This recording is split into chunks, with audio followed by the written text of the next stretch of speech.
ಲತಾ, ನಾನು 4 ದಿನ ಊರಾಚೆ ಹೋಗ್ತಾ ಇದ್ದೀನಿ. 4 ದಿನ ಸಾಕು ಕೊಟ್ಬಿಡು, ಒಟ್ಟಿಗೆ ಜೊತೆಲಿ ತಗೊಂಡೋಗ್ಬಿಡ್ತೀನಿ. ಅದೆಲ್ಲ ಆಗಲ್ಲ. ನಿನ್ಗೇನಾದ್ರು ಬುದ್ಧಿಗಿದೆಯಾ ಲತಾ? ನೀನ್ ಬರ್ತಾ ಬರ್ತಾ ಸೋಮಾರಿ ಆಗ್ಬಿಟ್ಟಿದ್ಯಾ? ಕೆಳಗಡೆ ಡಾಕ್ಟರ್ ಕಾಯ್ತಾ ಇದಾರೆ ಅಂತ ಹೇಳ್ತಾನೆ ಇದ್ರಿ. ನನಗೆ ಜಾಗ ಬಿಡು, ಲೇಟ್ ಆಯ್ತು.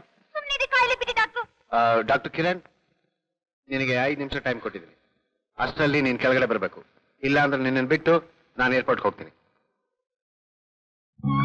ನೋಡು ಲತಾ, ಡಾಕ್ಟರ್ 5 ನಿಮಿಷ ಟೈಮ್ ಕೊಟ್ಟಿದ್ದಾರೆ. ಬೇಗ ಎಷ್ಟು ಕೊಡ್ತೆ ಕೊಟ್ಬಿಟ್ಟು ತಗೊಂಡು ಬರ್ತೀನಿ. ಹೋಗ್ರಿ, ನಿಮ್ಗೆ ಹಗಲು ರಾತ್ರಿ ಅನ್ನೋದೇ ಇಲ್ಲ. ನೋಡು, 4 ನಿಮಿಷ ಉಳಿದಿರೋದು. ಇನ್ 3 ನಿಮಿಷ ಉಳಿದಿರೋದು. ಇನ್ 2 ನಿಮಿಷ ಉಳಿದಿರೋದು ಲತಾ. ಇನ್ 1 ನಿಮಿಷ ಇರೋದು. ಎಲ್ಲ ಆಗುತ್ತು, ಬೇಗ.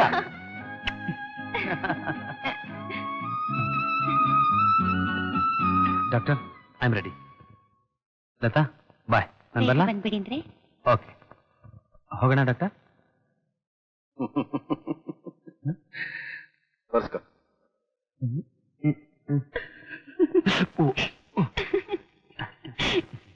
5 ನಿಮಿಷ ಟೈಮ್ ಕೊಟ್ರಲ್ಲ, ಅದು ತಪ್ಪಾಗ ಸರ್. ಲತಾ, ಬಾಯ್. ಬರ್ತೀನಿ. 4 ದಿವಸದಲ್ಲಿ ಬರ್ತೀನಿ ಅಂದವನು 2 ದಿನಕ್ಕೆ ಬಂದ್ಬಿಟ್ಟೆ. ನಾನು ಹೋಗಿದ್ದ ಮೀಟಿಂಗಲ್ಲಿ ನನ್ನೇ ರಿಸರ್ಚಿಗೆ ಫಾರಿನ್ ಕಳಿಸೋದು ಅಂತ ತೀರ್ಮಾನ ಮಾಡಿಬಿಟ್ರು.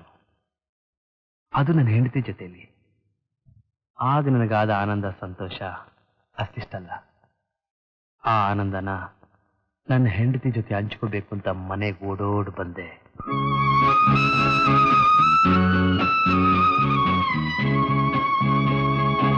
ಲತಾ, ಲತಾ, ಓ ಲತಾ.